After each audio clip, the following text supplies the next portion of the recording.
Hey, yo, it's me, Pops Van Marmalade, and you're watching the Comics-Related Madness Network. So come get some. CromCon. CromCon.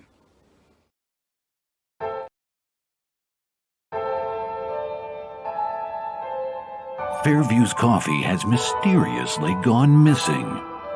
Mayhem ensues when strange, coffee-craving zombies plague the city. Detective Mickey Potatoes, an overworked public servant, uncovers why ordinary citizens are losing their minds and how to stop the coffee apocalypse. But it involves the mafia. And when you're dealing with mafia crime families, nothing is ever easy. The mafia controls everything in the city, including the police, including him. If he breaks the mafia, they will break him. So, the city is without coffee. The city is burning before his very eyes, but he's powerless. Detective Potatoes has the power to stop the coffee apocalypse, but if he does, he could lose everything.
What is Path of the Pale Rider anyway? Is it a comic book?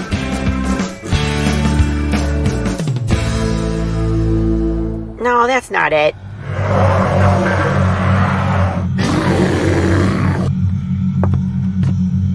Is did this? What the heck is Path of the Pale Rider, man? There's no way this is right.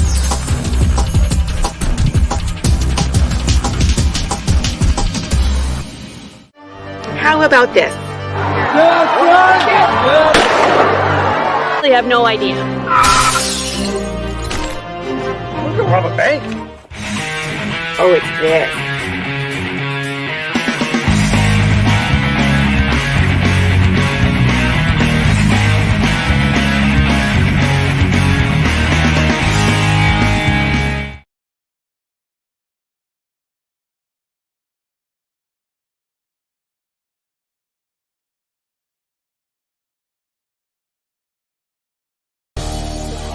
The Madness Comic Network and comic-related madness proudly presents Madness Tuesday Morning Brew.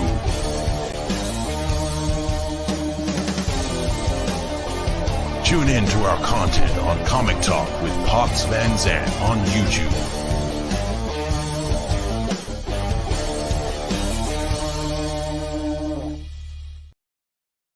What's up? What's up, everybody? Sorry about that. I lost the place where I was like, push the button. But here I am.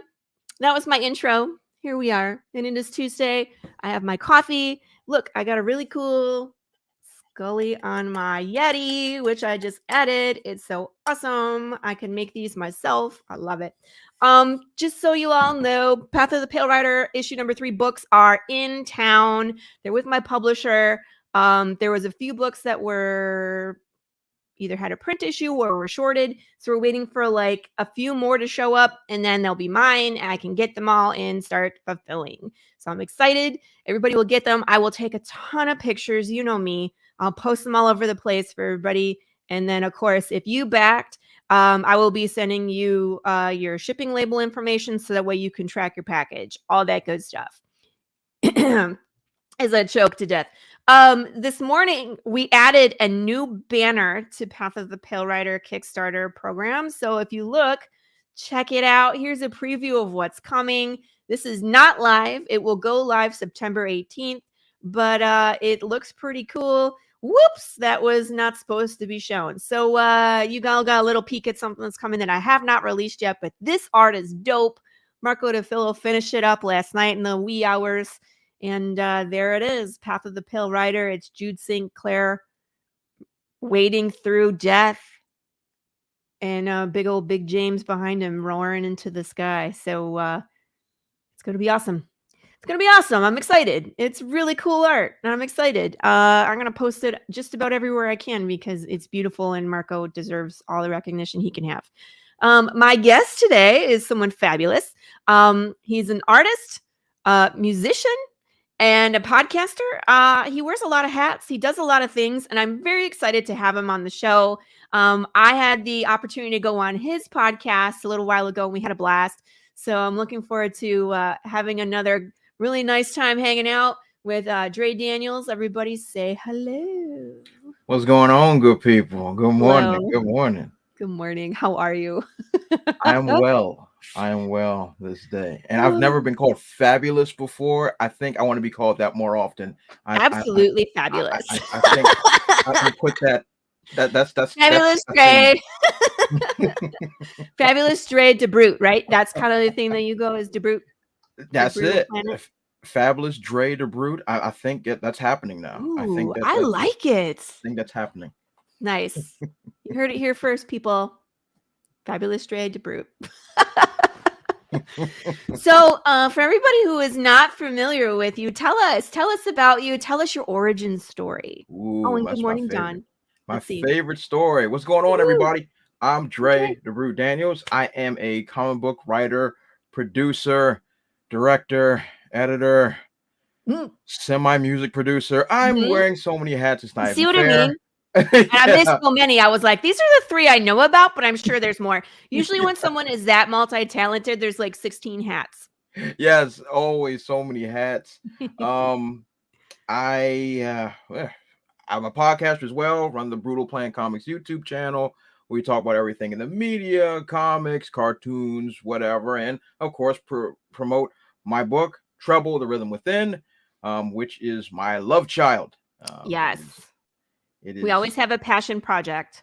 Always. Mhm. Always. But as far as origins go, what can I say? Well, let me be more specific. So, what got you into creating comics? Okay. So in the beginning, there was heaven and earth. No. I don't mean go back that far. That's the original origin story. I want your origin story. But let's go fast forward about 2000. Well, that millions of years. So I grew up reading comics as a young child. As I've said many times before, I came out the womb with a Batman comic in my hand. Did you? That's your dad's fault. You come out and he's like, "Here, son. Yep. You're a man now." Yep. I was born in it, molded by it. So it's so like ever since I was a kid, I've always been a fan of comics. I've always had a huge comic collection. A fan of all the cartoons growing up and the movies and everything that dealt with. I was a big DC guy coming up. Marvel later on. I started getting. I mean, I always was familiar. Like I love the X-Men, but outside of that, I wasn't really into a whole lot of Marvel comics. But the X-Men were my thing. Yes. DC was my bread and butter. I loved it. I love DC. I'm with you. It was like DC Comics, and then as I got older, Marvel movies. Yep. Didn't read so much of the Marvel, but love all the Marvel stories in movie form. But DC, like Batman comics, you know what I mean? Like that. That's just where you start, where everybody starts. Exactly. Everyone should start there. Everyone should start there. Mm-hmm. But I had some Marvel, but I wasn't really into it. But I loved the Marvel cartoons. The Marvel cartoons were really, really good, especially in the 90s with Spider-Man, X-Men, the Iron Man show, the Hulk show. Like a lot of those shows were really, really good. And some of them are underrated, in my opinion. Quite a few of them are underrated. And as years gone by, I started writing short stories. When I was in middle school, I started writing short stories. They suck, but I mean, you're in middle school. What do you expect, people? Yeah, they suck eggs, but the creative juices were flowing then. Right. In high school, I wrote my first play in high school when I was in drama class, of course. And so like from that point forward, I was like, hey, I have a knack for this. I'm gonna keep doing it. So I wrote my first novel that never went to print, which was called Pandemonium. And I looked back at it the other day and I hate it. But come on. It probably just needs some love. You know what I mean? I haven't touched it in like 15 years. Potential, there's potential. Yeah, I mean, like the potential is there, but it just didn't resonate well. So I started writing short comic strips back in college. I started writing the comic strips for like the college paper and stuff. So so that kept it going for me. But then as years went on, I'm like, hey, I got the skills to pay the bills. Like let's do this for real. Like let's do this for real. And I started writing Treble, The Rhythm Within. I wrote all 8 issues in a year's time. Wow. I wrote all 8 issues within a year. And then production. That's the production. That's the stuff. I mean, I get you, sir, because I did the same way. I wrote all the issues and then I'm like, okay, now what? Like what comes next? So from that point forward, I was full speed ahead. I went out and found one of my personal friends and a great artist, and Federico Corsini is my buddy. If you ever see this, shout outs to you, big dog. Hey. And he put the art together for me, and we started working together. And as we started doing it just started to grow into something magical, and that was really, really cool to see that. I come from, as you mentioned earlier, Laurie, I do have a musical background. Yes. So a lot of my family are into jazz singing. Most of my family in the South are jazz singers. I am a baritone myself.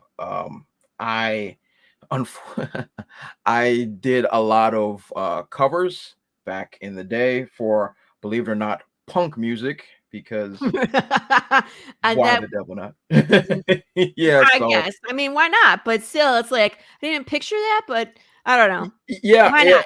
it's hard to picture. Like And like I did punk and punk opera, so it and was, opera. yes, and opera. Amazing. I dabbled. Amazing. I I have dabbled. opera runs in my family too. My grandpa Mm, actually performed at the Detroit Opera House. mm, So he was amazingly good. mm. So music runs in my veins too. I feel you. That's dope. That's dope. I like that. Yeah. And through like musical prowess, and I have cut like family members that like play all types of instruments and stuff. So Yes. I Do you was play an exposed. instrument? I used to play guitar. I used to play Gotcha. guitar. I have an SG10, but my thumbs just don't move that way no more. But Uh-oh. yeah, Look yeah, what. just don't move that way. A little bit of the Eh? voice. Oh no. Nothing like being put on the spot. Good grief. I'm already sweating out here. Good grief. Give me time. Hold on. I got water. Just Oh sing my us happy God. birthday. Ay, Really do it. He's gonna do it. wait, what do you want me to sing? Yeah, I said happy birthday, but really, whatever you want. If you're Oh, gonna sing on the anything, show, anything. do Okay. it. Oh no, not the zoom in. Oh. Okay. Okay. Ooh, ooh, ooh, ooh, ooh. Can you feel their haunting presence? And can you feel their haunting presence? Boom. That's it. Hey! Woo! That's all I got Everybody's today. clapping in the chat. You just can't hear it. Okay, good. I'll clap. I'll clap this time. Hey! Bravo, sir.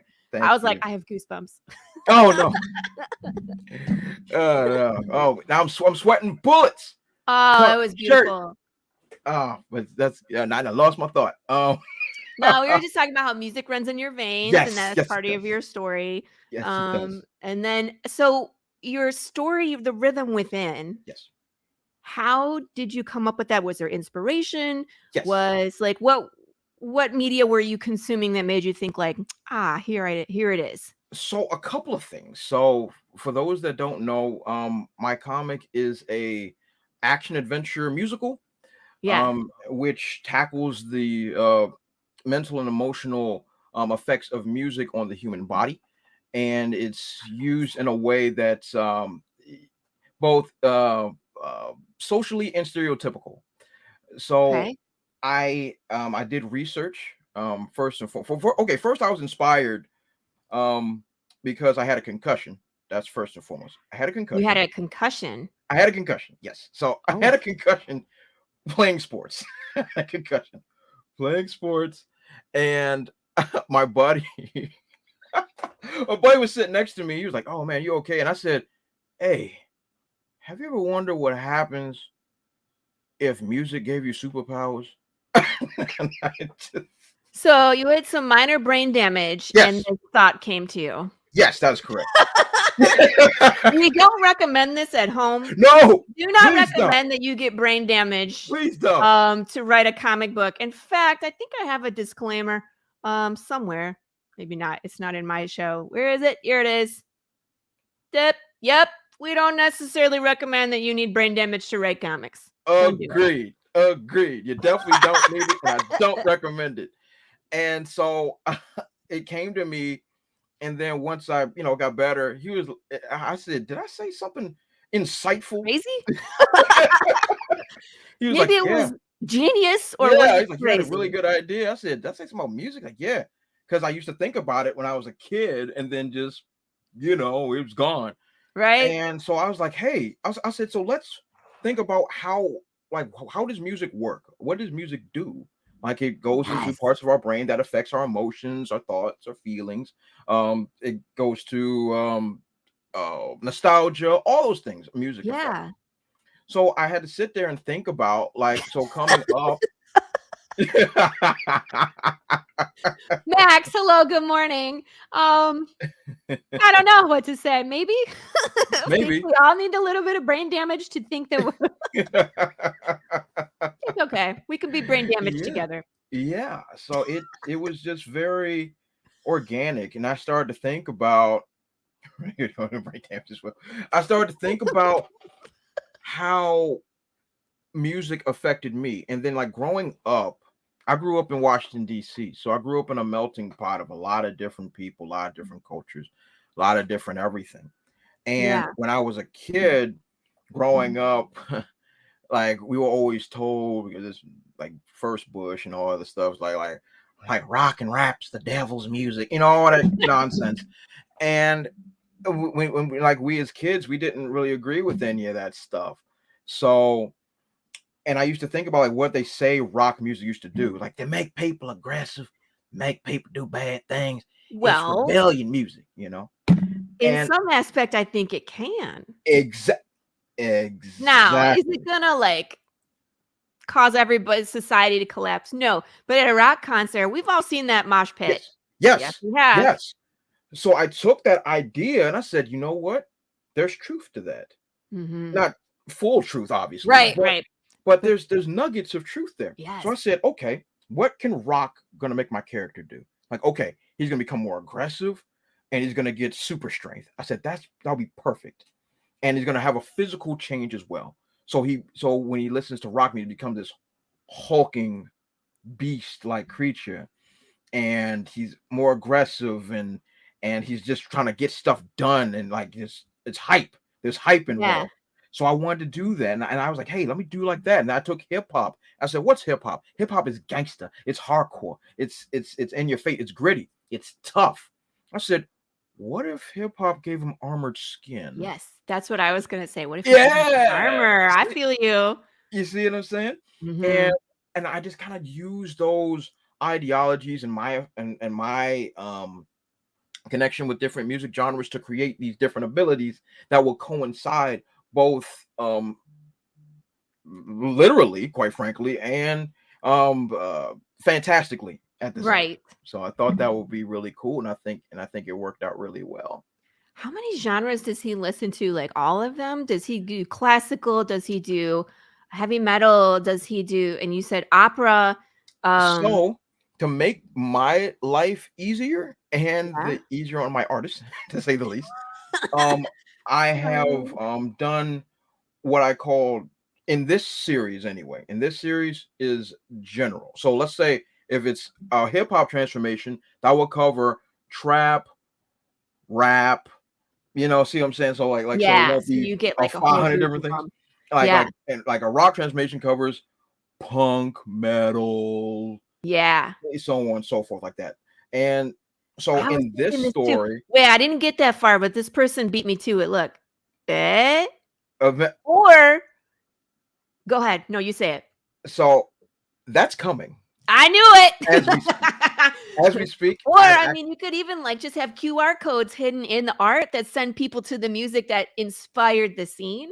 So this is what actually, as we speak, I just spoke to my producer last night. Actually, spoke to my producer last night, and we are in the midst of making an album right now. We're in the midst of making an album, and that's going to be.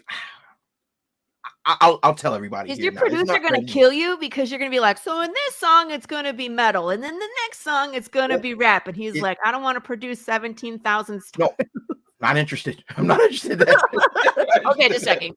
But so I'll tell everybody here now in the exclusives. Woo! So hopefully by fall, I'm going to say fall, we're going to be launching an Indiegogo. We're going to launch an Indiegogo, not only for the newly printed graphic novel version Look. of the book, but we're also going to be producing the deluxe music edition that goes along with it. It's going to be part of the Indiegogo tiers. It's gonna be really, really dope. I haven't announced. This is my first time announcing it. This is my first time I was like, announcing. wait, say it again. When does it launch? So we haven't got the direct date, but we're looking at the very beginning of fall. So we're staring at September. That's what we're looking at right now. September to October. It has not. I haven't put it in stone yet. Yeah. I haven't gotten in stone yet. But dude, we could cross market. I'm gonna be going September 18th. So we can definitely cross promote. Okay. We'll definitely talk. For sure. That'll be dope. Come on, focus. A Mary Machine Gun coming to your comic shop. Hey, Ninja Bimbos from Space is funded, right, Max? I think that one is done funding, but you could still go get a copy. I think it's not, I didn't mean done funding. I mean like it hit its goal and it's going up to stretch goals. Why did I say that? It needs more funding. It always needs more funding. Always needs more. Max is like, damn it, Laurie. Yeah, I was gonna say that. I know that one's going right now, and it's already at like 100 and some odd %. I'll have to go look because I didn't look at it this morning. It was like 120 something last time I checked. Sweet. Yeah, that's what I thought. Sorry, Max. Go pick up those two comics are a ton of fun. They got everything you could want, so they're awesome. And Max and Johnny do a great job with all their books. So definitely go click on these links. You got Ninja Bimbos. You can go to Antarctic Press and go check out Mary Machine Gun. Both of those are awesome. So do you have like a pre-launch link or something? Does Indiegogo do pre-launch link? They do not. This is actually the first Indiegogo I've ever done because this is my first. Because like I tried a Kickstarter many years ago, back when it first started. I didn't know what I was doing. Well, it was way different then. Yeah, oh my God. Yeah, way different then. But this was my first time actually using Indiegogo. So this is going to be an interesting and fun experience for me. So this is the first time I'm trying this. So I am excited. I'm excited. I haven't put it up yet. Because they don't really do pre-launch, but I'm very excited. Like I'm giddy. That's awesome. Dude, when you get your link, make sure that you send it my way so we can post it here in the madness so people can follow. Because I need to start showing. Hold on. Let me stop this screen. And I'm going to bring up your project so people can see it. Oh, look who's popped into the back. Hello. I'm going to show people. Am I on the first screen? I am. So just so you guys can see some of the art for Treble, the Rhythm Within. I thought so many things when I started looking at this art that Dre sent. So we have, obviously fighting. Who is this guy? There's like the guy in the background that's like the mad scientist type who looks like he's pulling the strings. And then again, on the right, you have another person who is again pulling the strings. And I was like, yes. There are more than one, there's a couple forces going on here. And it looks like someone is pitting them against each other. Forces that's happening here. This is actually at the back end of the series here. The person in the shadow is a twist, so I won't give that away. Yeah, no spoilers. But every single one of my covers is inspired by some type of either former comic cover or anime, in some way, shape, or form. If you see the one on the left, part 7, you see there, that's actually a tribute to an old Goku versus Majin Vegeta. I was gonna say it was Dragon Ball Z. Yes. Yep, that's a tribute to that. Issue number 8 is a tribute to the Purple Man, which was a if anybody ever watched Jessica Jones, Netflix show Jessica Jones, Kilgrave, his character is based off the Purple Man, and it's a very, very awesome cover of him pulling the strings on people and all this stuff because of the abilities he has. So that's a tribute to that. So like every single cover is a tribute to either a comic or an anime that that affected me in some way, shape, or form. That's And, cool. I love yeah. doing that too. It's like the little homages and Easter eggs, and it's like, hey, I've seen that before. Where have I seen that? I'll show people some more. This one on the left, I was like, oh my god. Yes. So that was, of course, number 1, which is just that's my true love right there. Issue number 1 is my true love. Yes. That cover is a tribute to Hal Jordan becoming Parallax in the Green Lantern series. He gets all the like he kills a bunch of lanterns and he has all the rings and he's all like yeah. So that's a tribute to that, and I really like that. What music is he listening to? So in this one, like so for the cover, I didn't want to give away any of what it would be, because what I did, and for each one, they're all color coded. All the transformations are color coded. Oh. So that the reader can easily identify what's going on. Yeah, that's smart. So if he's listening to like classical, it's blue. If it's rock, it's yellow. That's the exact same idea. So very cool. So rock is red hands. Mm-hmm. Rock is red hands. Classical is green hands. Nice. Classical is green hands. Techno is blue hands. Gotcha. Hip hop is white shine. Brittany cookies. Oh, sorry. No, you're fine. Yeah, we're cookie friends. Oh, nice. So go back. What was the last one you said? So hip hop, since he's armored, it'll be a white shine. On the hands, and dance hall / reggae is yellow. Gotcha. Yeah. Dance music makes him want to explode. He's listening to electronic. It's that song Sandstorm. I know exactly what he's listening to. There you go. That one. Brittany, we agree with you, ma'am. This looks so freaking cool. Thank you, Brittany. Superhero who gets his powers from music, and his powers change depending on what kind of music he's listening to. That's right. Does it have anything to do with his headphones, or is it just the headphones are the vehicle in which he can listen to music? So the headphones are the vehicle. Gotcha. They themselves are not powered. The headphones are not powered. It's just him. Gotcha. Like music is the key that unlocks the ability. So if the headphones are crap, does he get less powers? No. As long as the sound waves are absorbed, it'll work. It's like he's rocking out at a 80s Walkman with the over the headphones, and he's like, and that's you gotta do. You gotta get the tribute in there. Boombox style. Wait, put it back up. Let me make it in big end. Boombox. See? Boombox all day. Man. And I like how it has all the different colors for the different kinds of music that he listens to. Yeah, man. Music is so powerful. I know you said you did some research too, and that's just so interesting to me, because when you look into like what sound waves can do and like how they can manipulate matter, how like if you have a sand table and you play certain what do they call it, hertz underneath, it'll change the way that the particles align based off of vibration. Yes, everything. Brittany, you were reading my mind. Vibration and frequency. Exactly. So Brittany got a thinking cap on. Cool. Absolutely. Everything is vibration and frequency. 100%. Absolutely. Can he throw his power? I mean, like here he is looking like the Flash. I mean, this is the Flash right here. I mean, guys, look at the one on the right. Oh, look, it's Pops popping in. I couldn't sit back there any longer, dude. I know he can't help himself. He's too cool. He has to come say hello. I'm pretty sure that my cameraman, when I do press at cons, Brad Arney, I'm pretty sure he backed these books. I know I've seen this before.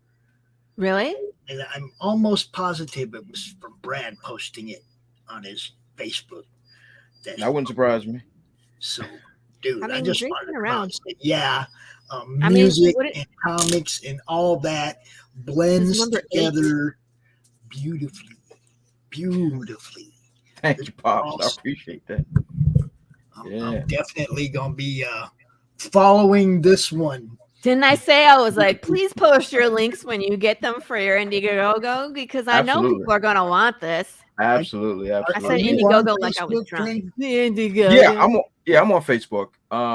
We have a group called the Comic Related Madness. Oh, here comes the recruitment. Now, this is where all of this generated from, and I let people post their links and stuff.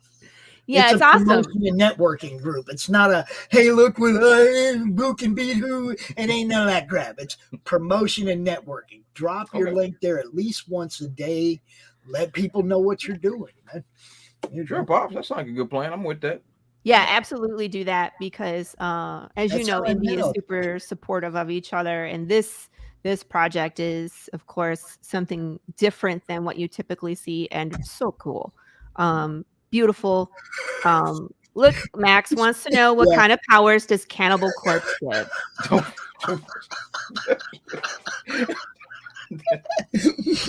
I think he would just like run through walls. Just they're necromancers. It's easy. Just move up. Ooh, Sector 7 on Fund My Comic right now. Show them some love. And of course, Romo Art, who is also here on the Madness Network. You can catch his shows as well. Brittany, drop the time and day that his show plays so we can make sure everybody realizes it. Juggernaut. Yeah, he would just run through walls playing Cannibal Core. I don't think there would any stopping him. So this is the Flash homage over on the right. Yes, here, it is, Laurie. Heck yeah. Very good. So this is from Gold Star. Flash, Wally West Flash. Yeah. No. Excuse me. No. It's the Flash, isn't it? No, this one was Barry. This was Barry Allen Flash. I'm sorry. This was Barry Allen Flash from 2002, I believe. 2002 tribute. Yeah. Barry Allen. I was gonna say this is like the iconic pose. Yes. You know. Yes. So he's listening to again dance or electronic like dance music. hall reggae, Afro beats. It all fits into that one little. It's crazy though. Look at these two. He's listening to the same music, and look at the difference. Yeah. It's I really enjoyed putting this stuff together, and like this was like the funnest project I've ever done. And the thing, I've been working on it for so many years, and to see that, it's that people like it. You know, I mean, it's wild when it's in your head. It's like, oh, this sounds great, but then when it's like people actually are in tune, like there was so many people just throwing ideas at me. After like the first few issues had launched, they were just throwing them at me, and they're like, oh, what about country? What about what would happen with country? Yeah, so I mean, I'm writing the next arc now, so I'm implementing some new genres. Just putting in there, and I'm gonna be introducing new characters and stuff like that. So it's gonna be wild, because this arc is the first of 3. This is the first of 3 that I have planned. How many issues in each arc? So this arc was 8 issues. I'm still determining what the second one will be, because I can tell that because of what I want to do, it can be very, very ambitious, and I'm not trying to put a number on it just yet, because I'm thinking this joint can go to 10 to 12. I'm seeing it. And I'm for sure. It could probably be as many as good ideas you can think of. You know what I mean? Yes. This is one where it would just keep going. And that would be hilarious if like he sprouted a Mozart wig.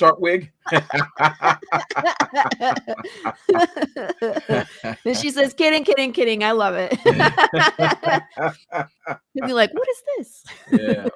Yeah. But I also took a lot of inspiration from everybody knows the show. Everybody remembers the show Static Shock that came out in the 2000s. Of course. I took inspiration from the original comic run, which was Static, of course. Yeah. And the idea of Bang Babies. I love Bang Babies. That was his Rogues Gallery, is Bang Babies. And I took the idea, and my Rogues Gallery that I created are called The Children, which is CHILLDRE. Because they're chill. Because they're chill. And the disease that spreads throughout Washington, D.C. is called the Chills. Oh. And that is how Treble gets his abilities. And that's how the Rogues Gallery is born. And I did some research on my city about what is one of the rarest blood types in my city. And one of the rarest is O negative blood. Yeah. So I wanted to create a Rogues Gallery without it getting out of control, so that everybody won't have powers. Since it's a minority, the O negative blood people are the only ones that got affected by the virus. Gotcha. So they are the ones that get the abilities. So I thought now, that would be really everybody gets the same ability where it's music, or is it different? It's different. Oh, it's different. It's different. Yes, very different. And there's a mystery inside of like what's going on that it's I know, don't spoil it, but this sounds awesome. It's like layers really upon good. layers. Yeah, because it's like okay, it's cool. What the guy can do is cool, but also what's going on? What is he fighting? What's the antagonist? So the antagonist it reveals himself pretty quickly, and it's Dr. Mathers, the guy from with the hand in the cover 7. This guy. Yeah, that guy. He is the mad scientist. He is the one that is causing the problems. And I always liked a mad scientist. He's like a Hugo Strange type of villain. Like the maniacal. I want to control. I want to understand. And in order to understand, I'm willing to do unspeakable evils. Like he's that type of guy. And psychopath. I really liked him. Yeah, it's like they have no there's no human connection. None. You know what I mean? Where they're willing to experiment on other people, and it's like, I just need to know what the results are going to be. I don't care if you get hurt. Yep. And that's the type of villains I love. And he then creates villains for our protagonists, and like some of them aren't villains, which is my favorite. So the favorite character to write in this story was not the main character. It was not my favorite. My favorite character was the villain Sharkbait. He is my favorite. Is it this guy? Is Sharkbait on any of the covers? Yeah, he's on cover 5. Cover 5. Cover 5. Do. Yes. Yes. Sharkbait is my favorite character. I love him. I love him so much because he's one of those monsters that doesn't want to be a monster. God, I love it. Is there a video trailer? Can I make you one if you don't have one? Brittany, you can make me anything you want. That's awesome. Yeah. Yeah. There definitely needs to be some kind of trailer with some kick-ass music, or like a couple different kinds of music. Don't you think? Yep.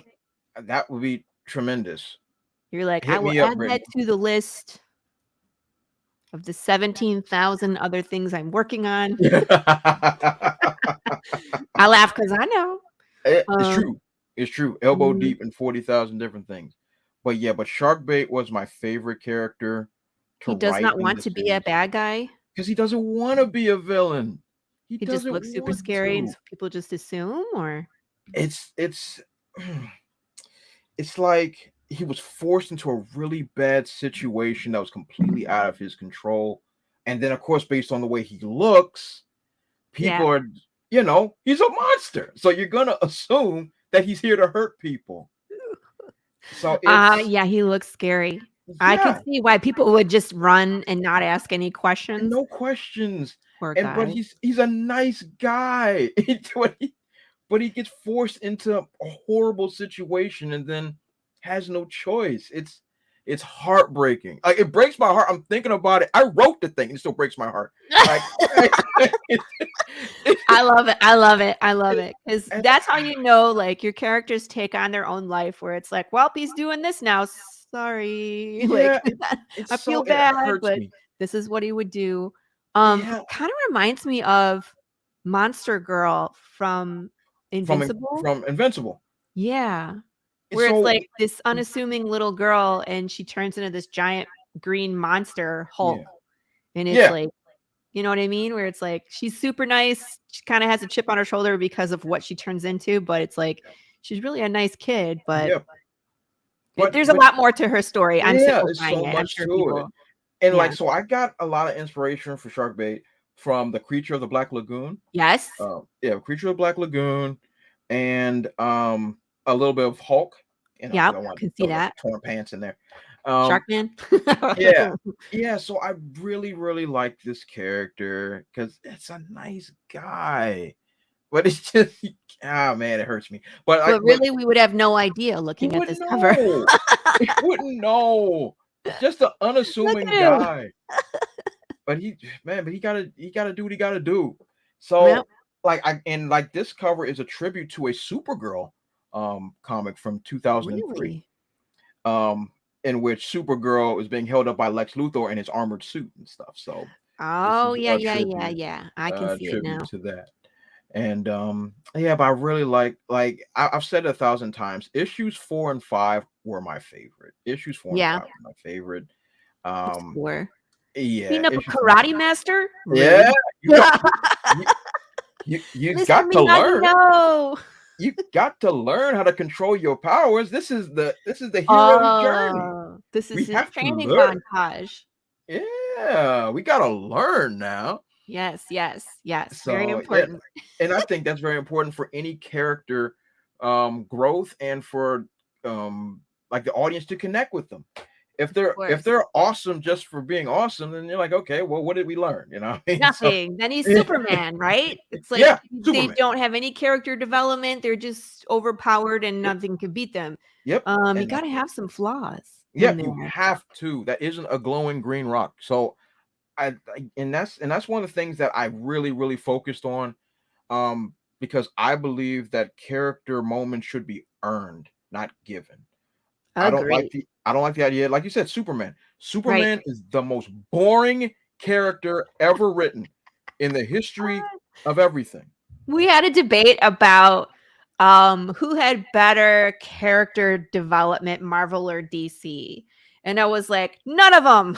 I was like, you want to see character development, you have to go to independent. You have to. Yes. Right? Because Batman is still Batman. Spider-Man, still Spider-Man. You know what I mean? Like and even when they let them develop, then they revert them back and they start over. Yes, and that's where things get messy for me, because if you want to think of character growth or character moments, sure, Spider-Man may be the go-to because he's actually not ordinary, but like how he is. His rogues gallery, everybody is better than him. That in his rogues gallery, everybody's stronger. Everybody has laser beams and all that stuff. He's a dude that has some enhanced strength and some webbing. So he is someone that you can get behind because he's always behind the 8 ball. Right. So there's that. But then you'll have Superior Spider-Man, who has the Iron Man suit, which can do anything. And then when he gets the Black Symbiote, now he's a god. It gets out of control. There was that time where he was married to Mary Jane, and then they undid that. Yes, because he sacrificed his marriage to Mary Jane. They set back time so that way he could protect Aunt May. But there you go. It's like Marvel doing did you develop? Yeah, we're gonna reset him to not be developed.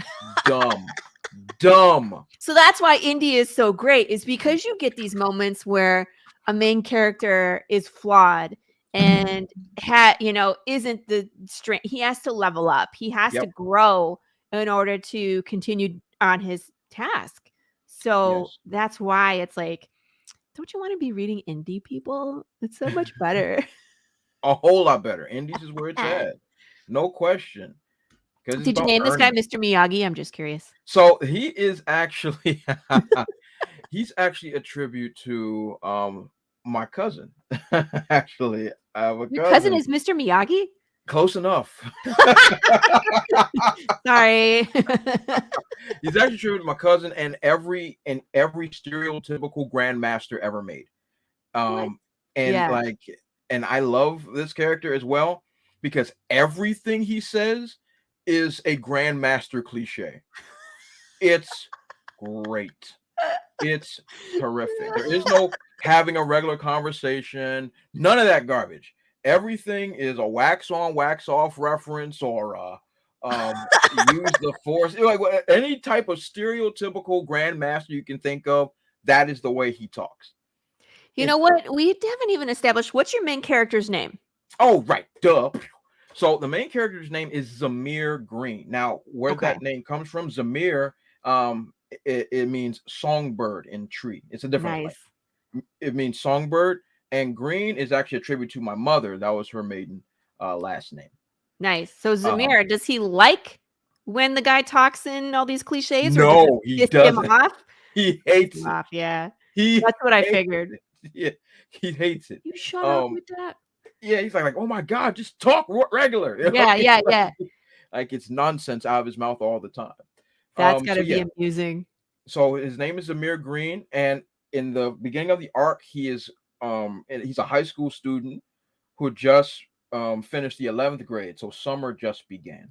Gotcha. So summer just began, and his he wants to be a DJ. Right. Yeah. I lost control of my mouth. I have an it. Apple mouse, people, so it's doing whatever the heck it wants right now on these, and it's possessed. Call the police. Oh my gosh. They're going downhill. Hey, push all the buttons. That's what happens. All right, so here's number 1 and 2.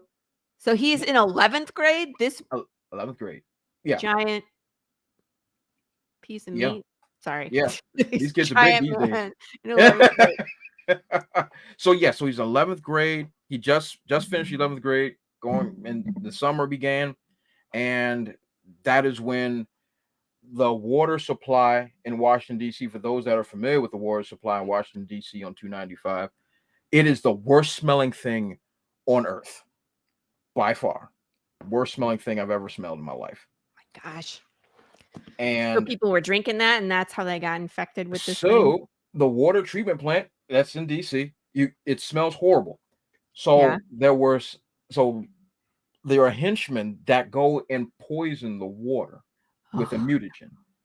Now, of course, no one would know the difference because it always smells like death. So they poison the water, and that's where there's a huge disease that spreads only to people with O negative blood. And they all start having symptoms, chills, throwing up, the whole 9 yards. Right. But then these people started disappearing. They started vanishing. They started vanishing, and nobody knew where they were. Zamir ends up catching the virus. He has O negative blood. And in the first issue, we get into how he gets his powers. I don't want to spoil it. No, don't spoil it. It's really cool on how it happens. And it's really interesting on how he gets his, and then further down the line, it is even in issue 1, it's mentioned that a certain character has gone missing that was also a high school student that no one knew what happened to him, and so the government they're picking him up. Yeah. Sorry, I reverted to my story for a second. That's what would happen. Like, oh, are you infected? We'll just come get you. Yeah, we'll disappear you. Like, oh no. And all these people have been disappearing and going and being sent to some lab that nobody's seen or heard about, blah blah blah. Yep. And then things get out of control. Per usual, things get out of control. Then they start making super villains. Yep, exactly. So the number 3 there is a tribute to an old Avengers comic where the Hulk is holding up a mountain. Yes, I was gonna say this looks Marvel to me. Yes. It's it's a great cover that I attributed there, and this is his first act of heroism. Come on, in this issue. Sorry, my mouth. Yeah, no, it's fine. Yeah, this is his first act of heroism, and it doesn't really go according to plan. And so he has to learn the hard way what it's like to be a hero, and things get messy. Things get messy. Hence why his need for training.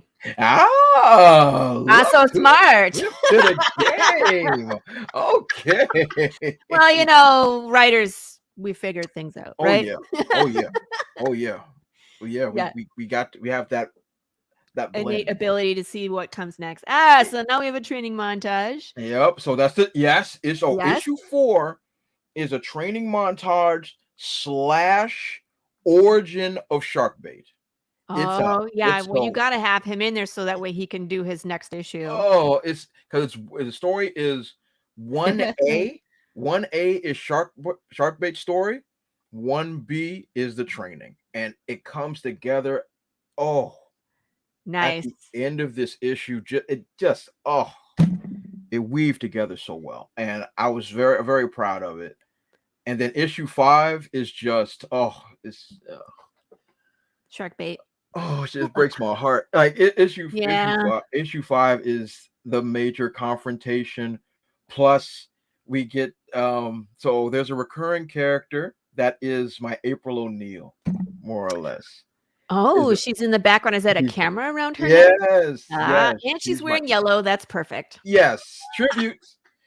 She's my April O'Neil, and I also use her for exposition, which really helps because she is a news reporter.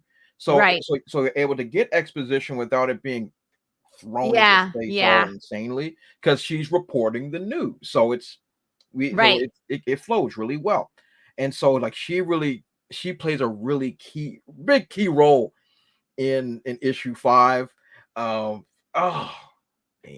I know. Don't say it. I know. I'm not, but she plays. See, this is the hard part when you're so far into the story, is the issues are out and you can't tell us exactly what happens in each one, but they're so good. Yes. Like, it's so frustrating because it's like, I really want to tell you exactly what's in this, but it'll spoil not only this one, but a bunch of other ones. And everything. And it's just, I love it. We'll just have to read it. And I love that you have a trade paperback. Absolutely. Talk about that. Absolutely. That is coming. And I've worked really hard on this one. So I know we were talking about it when I was on your show. You were like, I'm just waiting for him. And then you held one up today. I was like, oh my God.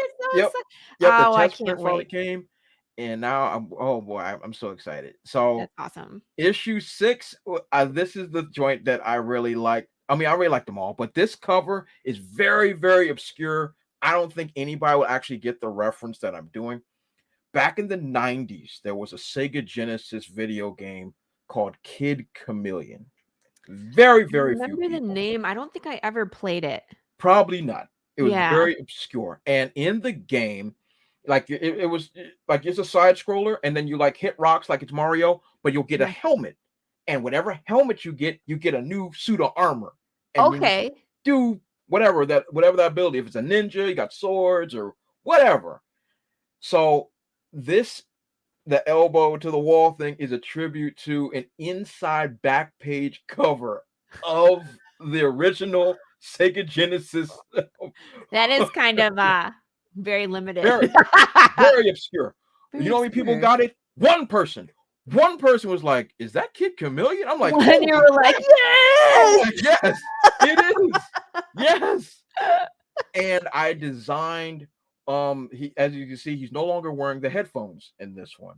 Yeah, he's wearing a visor. A visor called the Blair. The Blair. The Blair.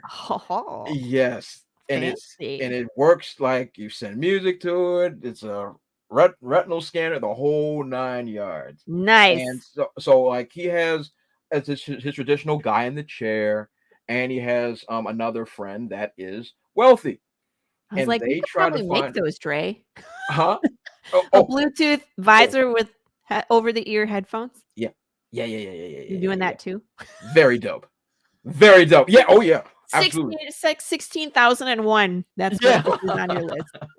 Yep. So like his friends try to find a way to legitimately help him, because obviously they can't go onto the field. They can't do anything. So they come up with a good plan to have him get these visors. So now he no longer has to use the headphones and use his phone to change the songs or whatever.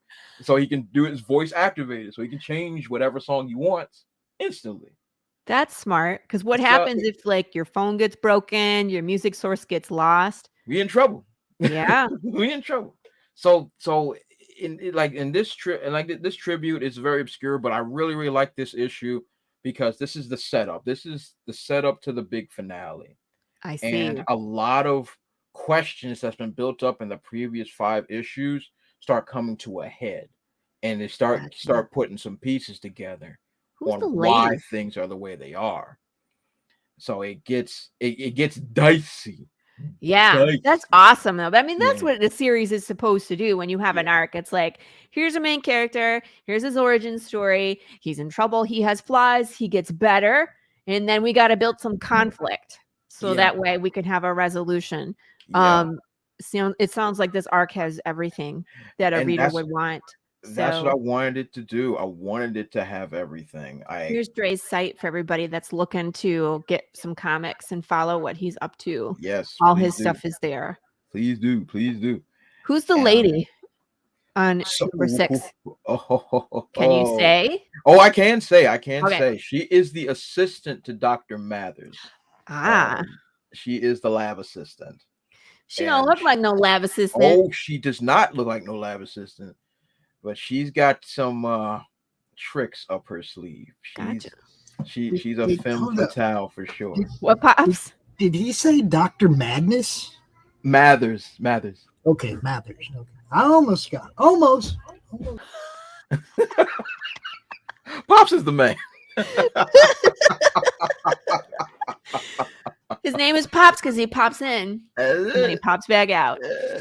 So that was 5 and 6, and then for some reason it was 7 and 8 are all the way at the beginning. But look, I love these. Yeah. So I mean, who's doing? Is Federico doing your covers too? Yes. These are Federico's. Okay. Yep. Mm-hmm. Because if you look, it's like these are amazing.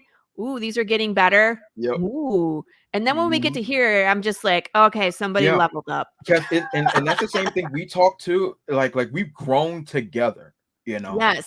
Like we've grown together, and like we talked the other day, and like maybe a couple weeks ago, we talked. And we were like, how have we both gotten better together? It over happens. The years? It happens. Like literally, like when you've been working together for so many years, and we bounce ideas off each other, our styles change and grow and better. And like I told him like years ago, I said, yo, you're dope, bro. But then you look at what happens here, the detail, all the color and all the stuff and how it's popping and all the things have changed over the years. And definitely we've gone back and did revisions of the old ones and stuff, you know, make some changes. But these covers are top tier. They're like some of my favorite covers ever. And he always like me, I am a little OC when it comes to stage directions. I'm very particular. And he always had my back, no matter how insane my scripts were, because I use stage direction. I do all this stuff, all those plays I wrote. Yes. You know, so it's like I'm like, okay, this is supposed to be stage left, turn in, all that craziness. My panel descriptions. You had to learn all new terminology in order to do yours. My panel descriptions are this long. I was doing a project with. I'm glad your artist is used to you, because most newbies that come in will look at that and be like, oh, I know. Exactly. Like when I was working with Paul and Laurie and everybody else on another project.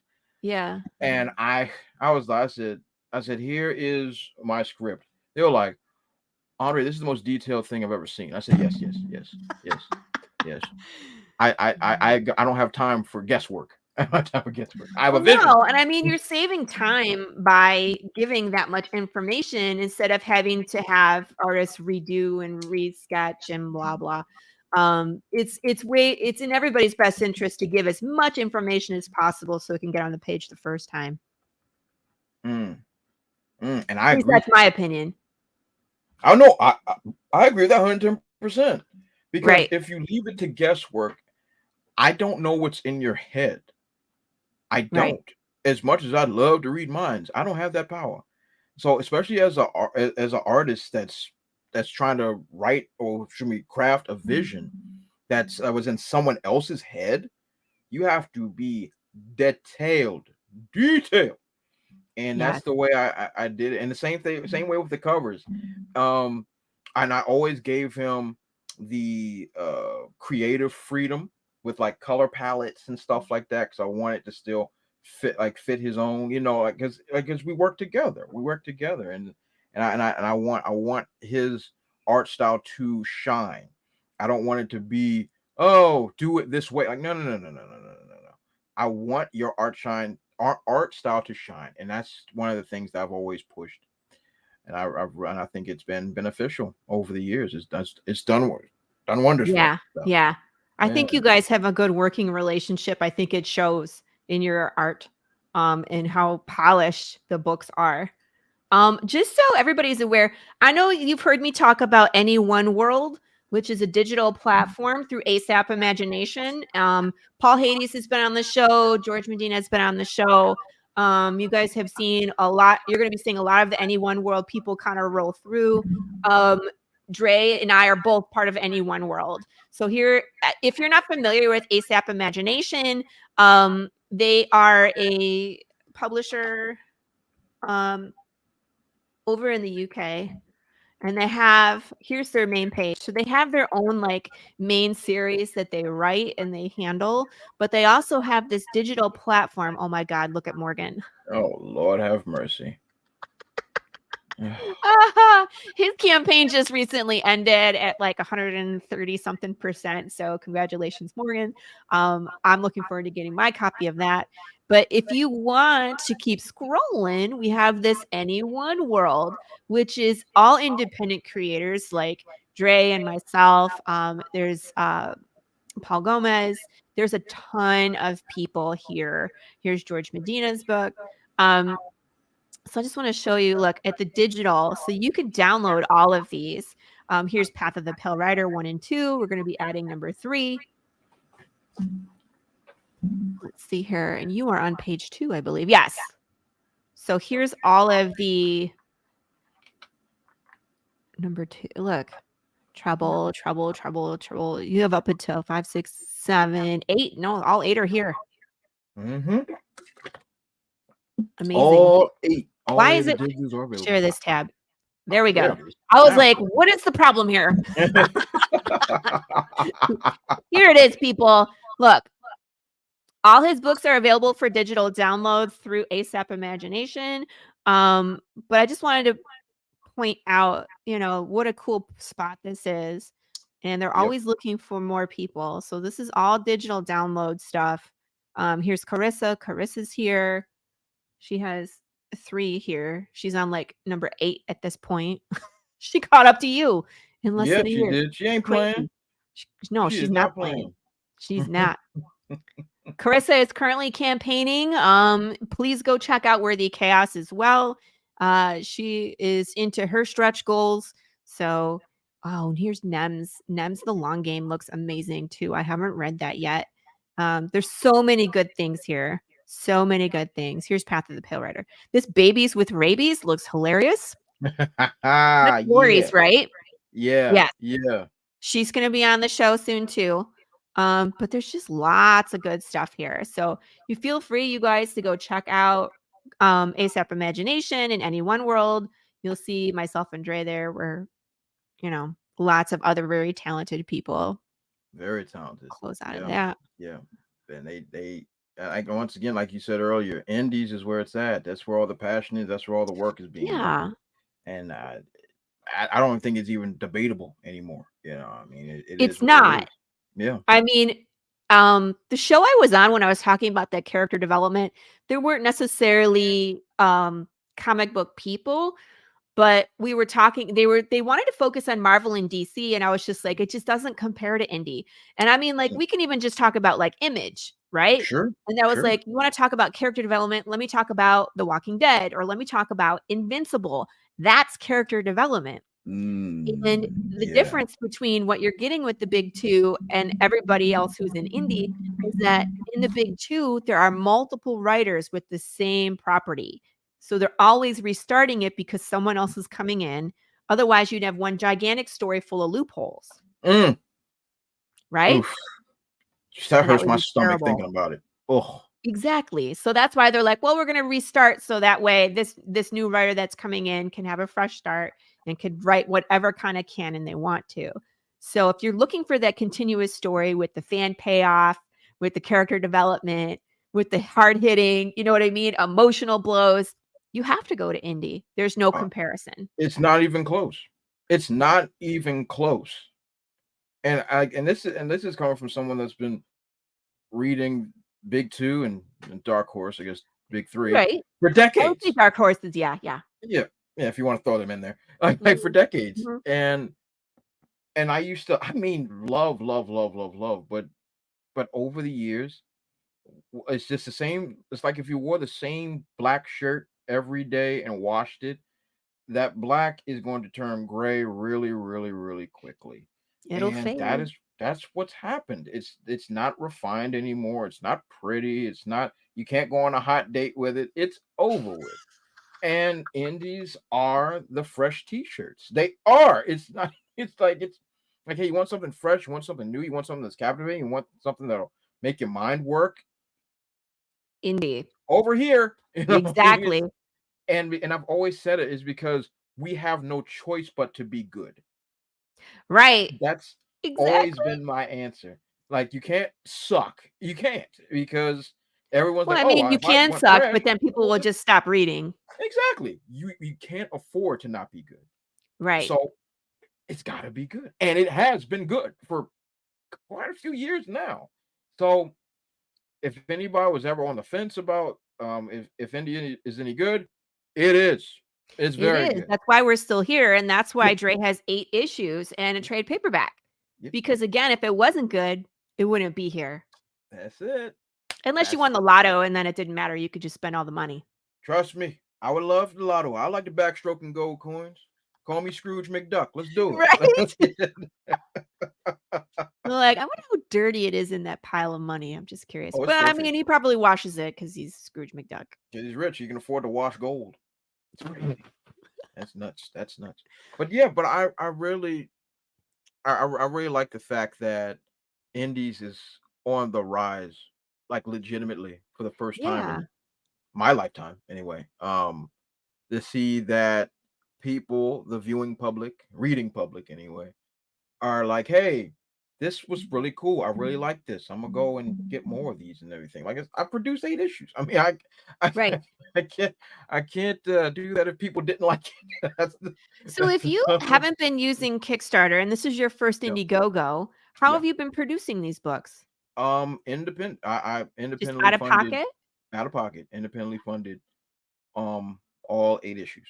All 8 issues. Independently Wow. funded. All 8 issues. So things are going all right for me. You know, I was gonna say people are buying books. Yeah. Are they mostly buying them from your website? Yes, mostly from my website, and of course cons. Cons usually do pretty well too. And I've done, well, not recently, but I used to do a lot of private comic signings. So I used to love doing that. I used to love doing that so much. Like just at an LCS or Say again, Laurie. at an LCS at a local comic book store? Oh yeah. At LCS. Yes. I've gone to, well, in DC and Metropolitan Maryland, so many comic shops over here. Nice. So many comic shops.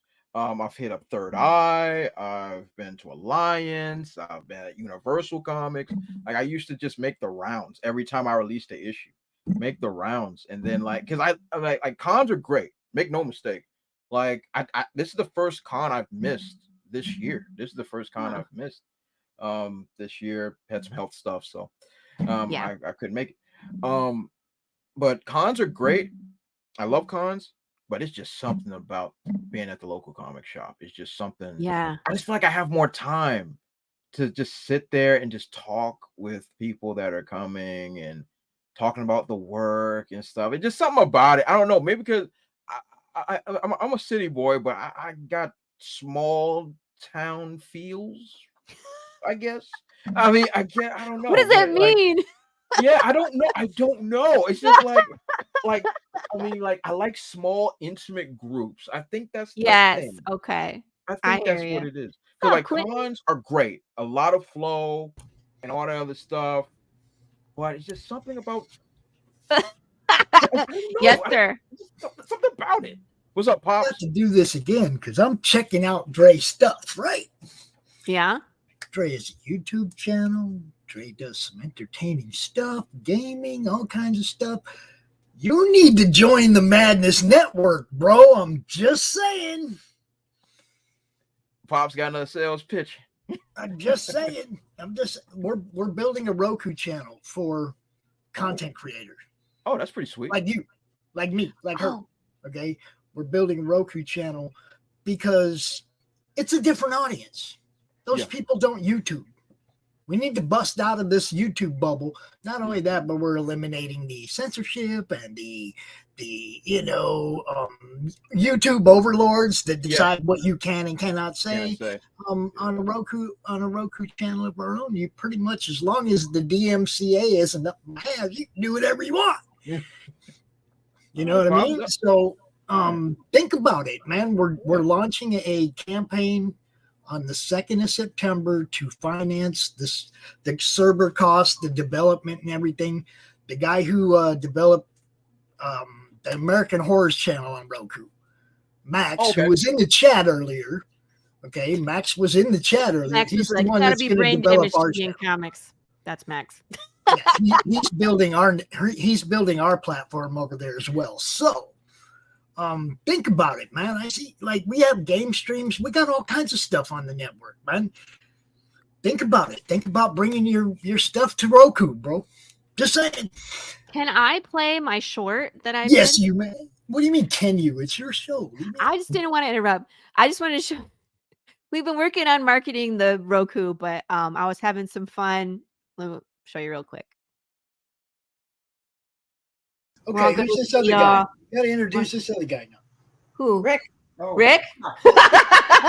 You know what's funny about Rick? Rick is almost as much as Carissa, but he only Carissa's launch party. You gotta get to actually.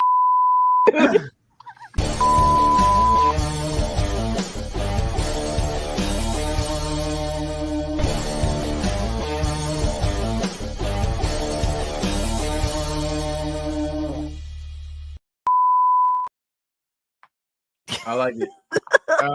That was really dope. And it's so funny because I really wasn't saying anything bad, but when you censor it, it sounds like it's bad, right? Every time. I think a buddy of mine did that to me when I was man. I was doing stand-up comedy a few years ago. Yeah. And I wasn't like I kept it clean. This was a clean audience, so it was like I'm gonna, do whatever. And I'm doing this joke, and I was making a joke about Dance Dance Revolution and how you have to hold the bar and then move your feet. So it was like, I'm holding this, then I was moving my, and he could go and do this. And then he made that edit, sent it to my mother. What did you do to piss them off? And my mother calls me. She was like, Mr. Daniels. I'm like, oh no. Oh, you're in trouble. What did I do this time? She's like you was up there cussing and tearing up. I said, what cussing was I doing? I was talking about Dance Dance Revolution. Yeah, I was talking about Dance Dance Revolution. I was making a joke about Dance Dance Revolution. She said, come over here right now. I said, Mama, I don't live near you. Like, what you She's like, oh my gosh, Quentin. Oh man. I was making Christie's video and I just put up all the things. Oh no. Where is that one, Pops? Is it in the it's not in mine. I want to show you Christie's. Are you familiar with Christie Shinn? Yeah. She does Demon Bitch. Yeah. Oh my gosh. And some of she just has no filter. None, right? Let me see. I'm trying to find. Pops, did you load it somewhere else? He's not listening. I'll just load it. I will get it. Okay. I have to push all the buttons.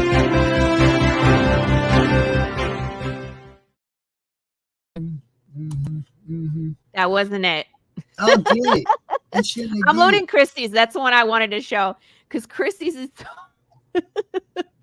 Christie and the one I did for Hyde Hermit are so funny. I can't. Christie's takes forever to load. It's loading now. It's Oh. slow. because it's so long. No, it's right there. No, it's right there. I just did you the put it short. there? Like thrift store bikini and wash. Look at all that green. It looks like Oh, you were this close to making me. good because I'm a master of that.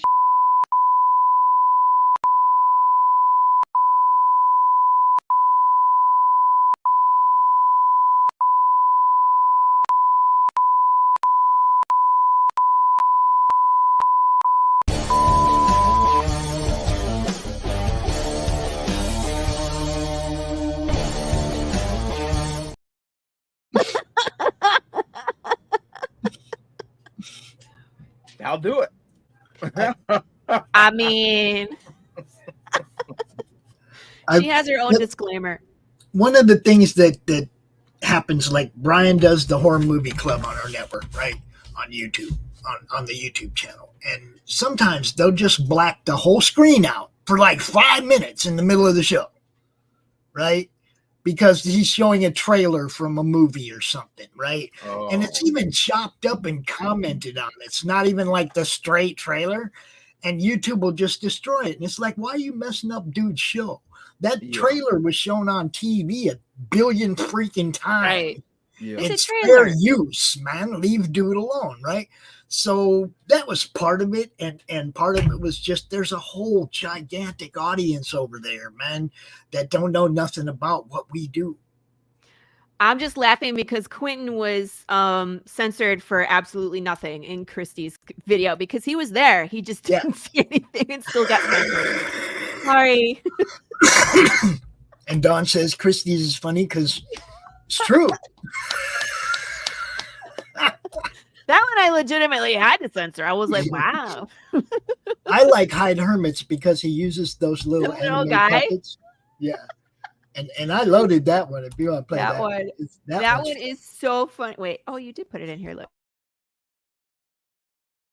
Anyways, so basically, Stan and Wendy are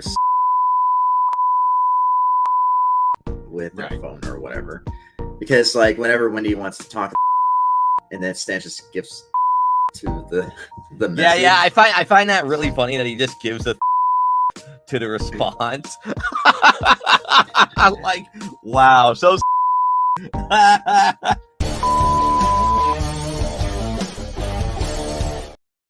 So they're like talking about having a phone conversation, and that's it.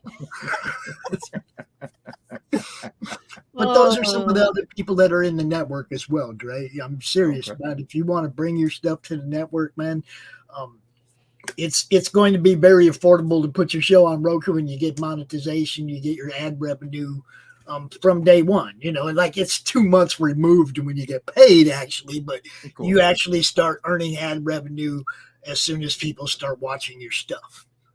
You know, I mean, so we have a huge network that we're going to cross promote with that already exists over there, the American Horse Channel. So Hart's helping us out. That reminds me, Laurie, we have to get a 30-second ad for Hart. Have to. Hey, man. Tomorrow, okay? Okay? Yeah. Oh, you're talking to me? Yes. Yeah, I was talking to you. We got to get that 30-second ad for I Hart. can't see which way you're looking. Your avatar doesn't focus. Oh, okay. Okay, now I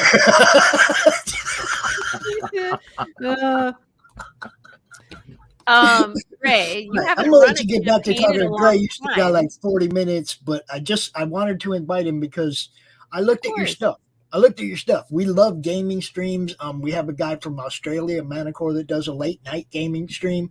I love that kind of stuff, man. I seen you were playing Pokemon and all. Dude, bring it all. I'm huge on Pokemon. Not a problem. I'm addicted. Uh-oh. Help me.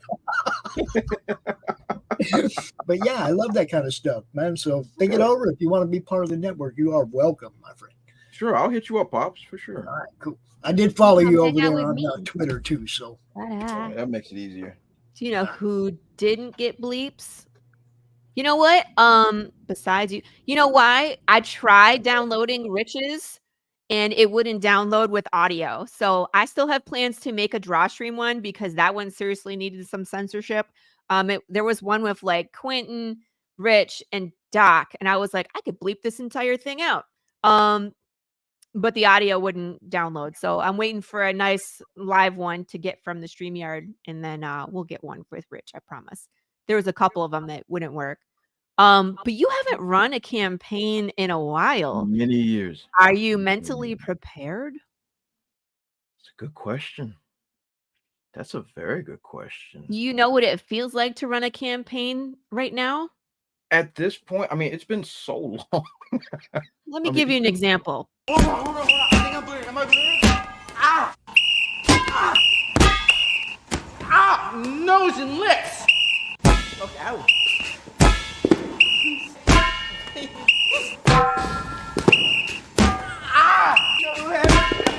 Can I... Ow! Ow! Wait!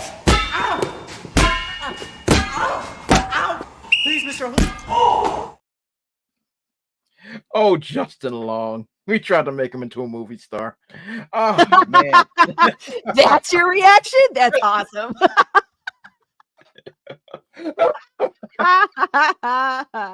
I'm like, this is what it's going to feel like to run a campaign. And you're like, Justin Long, what were we thinking?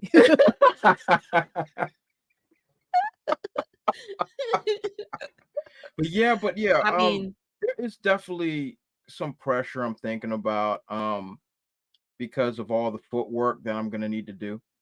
And I haven't had do that kind of footwork in a very long time. So that's gonna be time consuming for sure. And I know I'm gonna be very exhausted.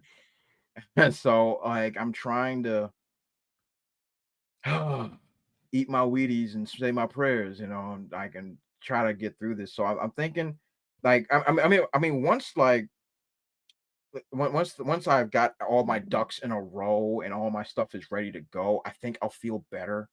There will be no feeling better. Right now, nope. I mean, nope. That's not how it works, right? I mean, like, it's been many years, so I'm like I'm pretty much I'm re-virgined at this point. So it's like and doing this on a new platform, all that stuff, and this is gonna be a challenge that which I love. I love a challenge. I've been at this for many years in the comic industry for many years, but this is gonna be a new challenge for me. I gotta really devote a lot of time, and that's gonna be the part that really kicks me in the schnuts. What are you talking about? I don't got no cushions on my shoulders. Mini cushions. Oh, what's that supposed to mean? I think some of the green screen because. Oh, this keeps that's my microphone. It's part of the green screen. That's what happens. Wait, do you have a green mic? No, it eats everything that's not me. Apparently, sometimes it eats me. Okay. See, it's like it's not there, and then Laurie disappears behind it. See, now now it is. There you go. So why crowdfunding now? If you've been doing all these on your own, what is it about this time that crowdfunding made sense? So for this time, crowdfunding makes a lot of sense because, and to be as honest as I can, funding the prints. The print job. It's this is when you do. Oh, go ahead. For the trade paperback. Yes. Okay, yes. That's why people. That's why. You know how much it is to print a trade paperback versus a floppy? It's a lot more. A lot more. And this trade paperback, I think, is at 272 pages. Oh dear God. So yeah, we're gonna crowdfund that. Yeah. Yes. Yeah. So like a 22 pager versus 207. Big difference. Huge difference. So that's pretty much in reality, and it's the print cost. And that's where all of the money is going to end up going anyway, because I have everything else. Right, because everything else is done. Yeah, and like when the music is done being produced, that's not a cost that needs to be done. I got my bookmarks coming in. I'm already excited about that. That's gonna be pretty dope. So that'll be a cost that doesn't need to be done. Prints, right? Printing the books. Prints cost MONEY. So didn't I say, look, Quentin? 272 pages, sweet baby Jesus.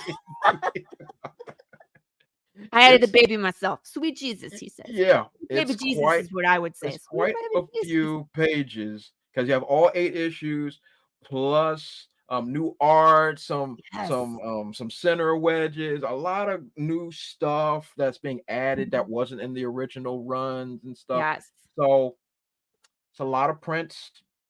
Cost a little bit more money than the old school floppies. Okay, But so can you imagine? I cannot wait to get to trade paperback. There's something about being able to sit down and read the entire arc, start to finish, in one book. Yes. Is so appealing. You know what I mean? I don't gotta flip through 8. Now, I love getting 8 different variant covers, don't get me wrong. Or 8 different, amazing covers. But something about sitting down and just being able to consume it all at once. Yeah. That's like our binge watching Netflix. Yes. And I that's don't the bread and butter. And like for those, especially in the career, that's where the most impact of our work comes from. Because you can have somebody that's, especially in like regular comics, you can have somebody like, oh, I like the first one, but then never go back to the second one. You can have somebody that's a big fan and go all 8, or somebody that jumps right in the middle or whatever. So it's so much going on. But when you have the trade paperback, the whole arc is sitting there right in your lap. It's just something that's so appealing, and including myself. I love just sitting there and being like, here's the I got freaking omnibuses back there. You know what I Me mean? too. So like why? Because I like the idea of just seeing like plop. Let me There open it this is. Bible and let's just turn each page. Let's get into this. So I enjoy that, and the bottom line is even like folks that are hardcore comic people will probably get the singles, but the normies, they're going to want to get all of it in one clean sweep. That in like once you are 8 issues in, to have a crowdfunder, and I know you haven't done this, but let's say like at issue 6. Sure. And you have a catch-up tier.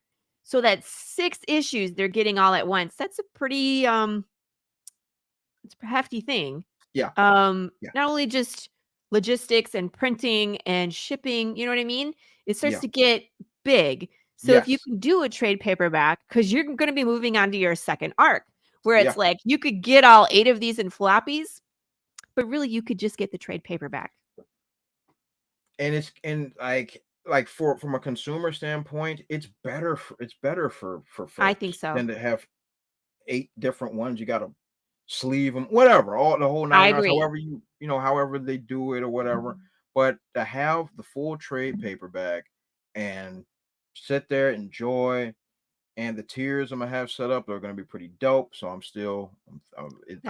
wrote all this down like a crazy man. So I got all this stuff just sitting and waiting because like me, this is just me. I can't pull the trigger until I have the stuff. That's me. That's just how I operate. Some people like to jump the gun. Some people be like, oh yeah, do this, and then you'll wait 6 months, and then I don't like doing that. That's not my move. I like having everything and then being like, okay, I'm gonna launch my crowdfund because people want their stuff, and rightfully so. I know you're contending with that right now. So it's like people want their stuff as soon as you Like can. I said, it's like I'm so close. And I just have to learn some patience because people know they're gonna get their books. I'm gonna have them any day as soon as those missing books show up, and then I can take one trip and go pick up everything. But it's like, come on. But again, that's me. That's my own personal demons I deal with of like, I want it now. I want it yesterday. Everybody's got a boogaboo. Everybody's got something. And like for me, it's just about the idea of being prepared. And that's the thing that really, really which makes me the most nervous because that's just where my anxiety kicks in just a touch. Because I want to make sure that everything is perfect. And it's not gonna be. It's like having kids, dude. Yeah. You have kids? Yeah. No biological children. Let me say that. No biological children. I raised kids, but from my loins. But I've had my fill. I've had my Exactly. fill. It's like having kids. You want to be as prepared as possible, and then everything will just Yep, it doesn't it just work. does And what it does. I Bye, Don. Thanks for chiming in. Thanks for being in on the chat. And good luck, Dre. Your story is thank you, amazing. Dawn. I Absolutely. appreciate you, and thank you for making me sing. That's awesome. That was the first time on this show, by the way, that anybody has sung for us. So thank you for that moment. I'll make sure everybody goes and watches it. Oh no! Don't clip Oh that. yeah, we're doing that. Yeah, but it's I'm just trying to get over the hurdle of just putting it all together, because that's the OCD doing. That's just Right. it's just like it has to be just like this, so that it will be perfect and it'll work and so on and so forth. And but once I get everything in my hands, like once I have I think once my music is done being produced, I think I'm gonna be like Ready. I'm like, Yeah. it'll come that Yeah. way, because everything else is pretty much ready. I hear you, It's man. ready. Where it's like where you're 'Cause like so close and it's like, I need like it's so these two close. pieces to fall into place, and then I'll be good. Exactly. Because like when I got this test, I was so pleased. I was Put that so up pleased. there. Let people see it, man. Yeah, I was so pleased with this test print, Woo! especially the spine, because I measured it myself. And I was like, the spine has to be perfect. And like the back was perfect. Like everything about it worked out so well. And even the page count had to be flawless, because there's a certain section near the middle of the book that if his page count is off, it will ruin everything. And I'm like, Ooh, and I went splash there at page. the That's first. what I'm hearing, a 2-page. Yes, you are. Yes. Yes, you are. And I did Yes. so much math to make sure that at page 182 and 83 are going to be where they're supposed to be. I Yes. worked so hard to make sure that math was right. And That's hard when you have all these other books. You're like, it's somewhere in issue 6, and it needs to be. Oh God. Yep. Yeah, I can see where you're like, I worked on this. Yeah, I did all the math. I put in all the splash pages, extra splash pages, just so it can match up for this 2 pages. Just for these 2 pages to be perfect. And then when I flipped it, I was sitting there, I was like, dear Lord, don't do this to me, please. And I was like, yes. I was like, yes, it's perfect. What's this, Quentin? In Marvel's The Ultimates 2 books, 1 through 13, and those were the years, the book acted like a DVD of summer blockbuster movie? Explain, sir. Yes, please do. Do you know what that means? Did you follow that, Dre? I didn't read that run. What's that? 2005, 2000. Yeah, I definitely didn't read that run. So you're saying like the way that they did the books, when you put it into like a trade paperback, it reads like it's a summer blockbuster movie? I think that's what he's saying. Like Correct when they me were, if I'm wrong. maybe if they're how they were splitting up the pages, how they split up the issues, kind of had like a whole lot of extra bonus features in between each issue. Maybe that's what's being alluded to. That's what I'm thinking. Interesting. Because if that's the idea, that's exactly what I did. That's awesome. That's literally what I did, because I obsessed over getting those 2 pages, all of that for 2 pages to get those right. And because if it was wrong, the entire book would be ruined. So I was like, this has to work, and it did. Who double checked all this stuff for you, Hades? No. I am. You were like, this is me. Leave me alone. I don't want anybody touched metal. Nothing. Yeah. My thing is like, if it's messed up, I want it to be by my hand. That's it. Because like if I give it to somebody else and it's not right, see. At least you got a test print. You know what I mean? Absolutely. Because can you imagine printing like 500 of them and they messed up those pages on the inside? I don't want to think about it. I'm getting a brain aneurysm. All right. As I give Dre permanent nightmares. But that's what I was like. I said, I'm gonna get a test print, and I test printed 2. I said I gave 1 to myself, and I sent 1 to Hades. I sent 1 to him, and 1 and took it forever for him to get it. But and he hit me up. He was like, Like Dry, it's beautiful. It's beautiful. I Try. love It's everything beautiful. about it. It's It's bloody beautiful. I've never beautiful. seen it. I'm like, if Hades says it's beautiful, then I know something's right. Yeah. Something's done right. Because he don't play. He don't play that metal. Right. So yeah, but he gave me like, hey, the seal of approval that was looking good. So I'm like, nice. It's so awesome. So I'm like, all right, I'm gonna start putting this plan together, start putting things in place for my music to be produced. My bookmarks are on their way, so I'm really happy. I'm a bookmark freak. I love bookmarks. Oh, goody. I have love something for you then. Oh, I like bookmarks. Stuff. Yeah, right? Woo! One of my stretch goals, I'm gonna be making these black and foil bookmarks with like a nice border and like the POTPR with the Scully. That's really nice. I'm gonna make those myself. I'm excited. Ooh. I have a Cricut. I love my Cricut. I figured out I can do like koozies. I've been doing like iron-ons and transferable ink. I made a bunch Sweet. of keychains. I have holographic vinyl. There's so I many didn't know things you you were can do. into arts and crafts. I actually have a Bachelor of Fine Arts, and it's really random because people are like, why don't you draw your own comic? No. My concentration was in metal. Oh. So I am more 3D art. So taking something from a concept, sketching it or drawing it, and then making it into an object. So a 3D that's object. kind of neat. So you So do a it's lot of different. metalworking still, or What's no? that? You do a lot of metalworking still, or I not as much? don't, and the reason why is because the tools are so dang expensive. You need like fire, because you need like torches and annealing and blah, blah, blah, and then a lot of chemicals. So not really conducive for like my garage. Probably someday. I really had a great time metalsmithing. I could make my own tools. We did a whole semester on blacksmithing. That was a blast. Sweet. And doing a lot of like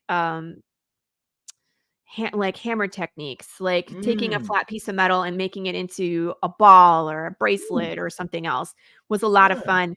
And I loved doing things that were avant-garde. So like my class was making like earrings and pendants and pretty mocha megane. I made freaking gauntlets out of copper with spikes sticking out of them and like headdresses with horns. And I made this giant Victorian cuff made out of needles. And I go out, you know what I mean? So I haven't done too much of that, but I kind of channel that into my crafting. So when I'm doing stuff for Path of the Pale Rider, I'm like, I can do this. I can do this. I can do this. Excellent. Right? And so I was lucky enough to get a Cricut for Christmas, or I got money towards it and I bought it myself. But Sure. that thing does everything. It can etch, it can cut, it can perforate, it can foil. I can put wood in there. It does 80 million things.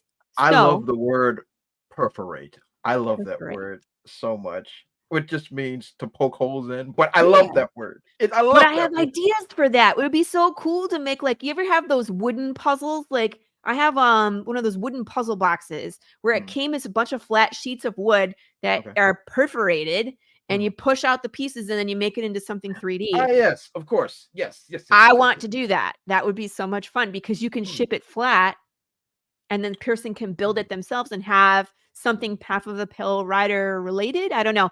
I'm doing all sorts of stuff. I'm messing with wax. I'm doing some this and then I have all these prototypes. Like, I have my beta testers and they're going to be getting a box full of all sorts of weird stuff.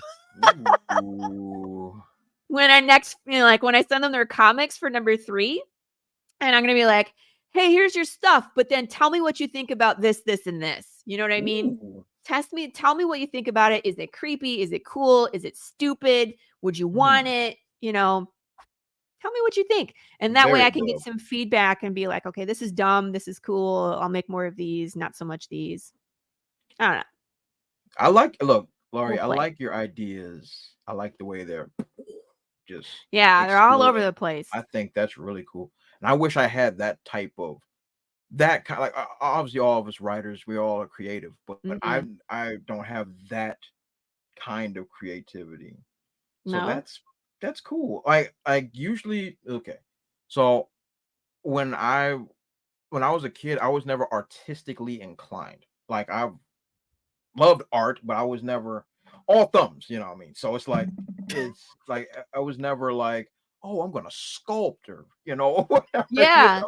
I never really had that drive. And then but I had friends that were like went to Duke Ellington School of Arts and all that stuff down the street from my house and stuff like that. So I had friends that were really into all these type of cool things. I'm just like, yeah, I'm all right. I know. Yeah, I just never had that. It's but kudos to you, because I wouldn't even have the idea to even come up with something like that. Like my out of comic and film artisticness, dude.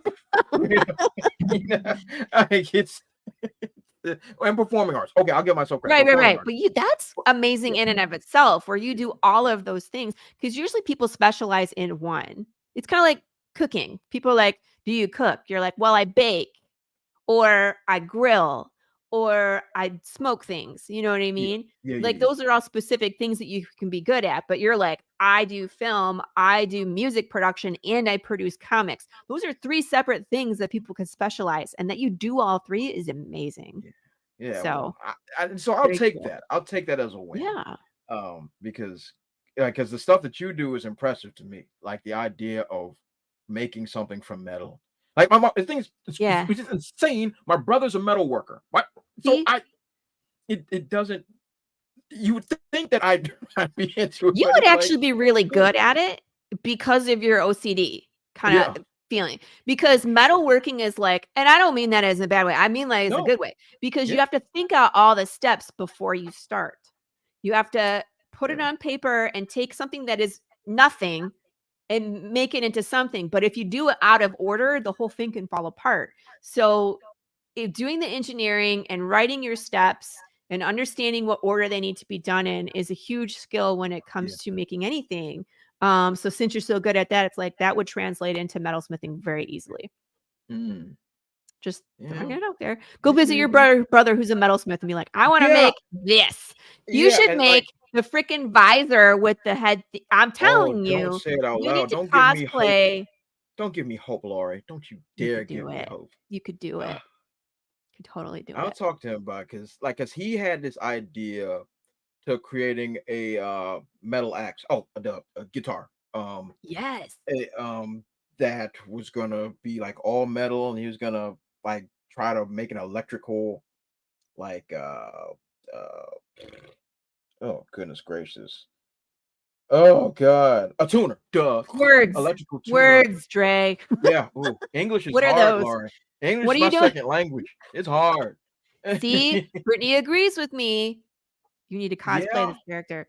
Yeah, to get to design a Blair wraparound visor, that would be pretty dope. I would like to do that. That would totally do it. You could 3D print it, dude. We have technology.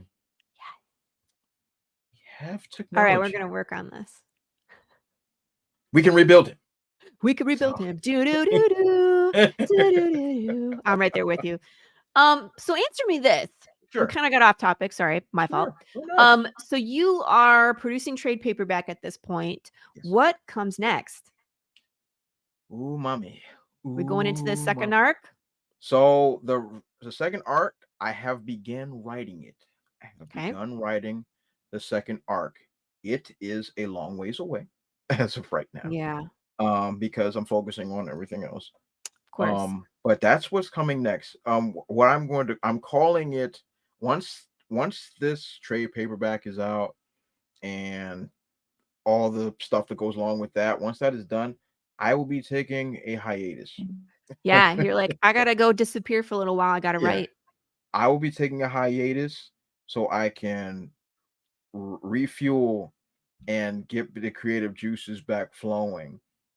Because right now I am overtaxing myself. Absolutely. 110%. And I've been overtaxing myself for about 5 consecutive years nonstop now. So it's so Dre I'm going to Dre take needs a hiatus. vacation.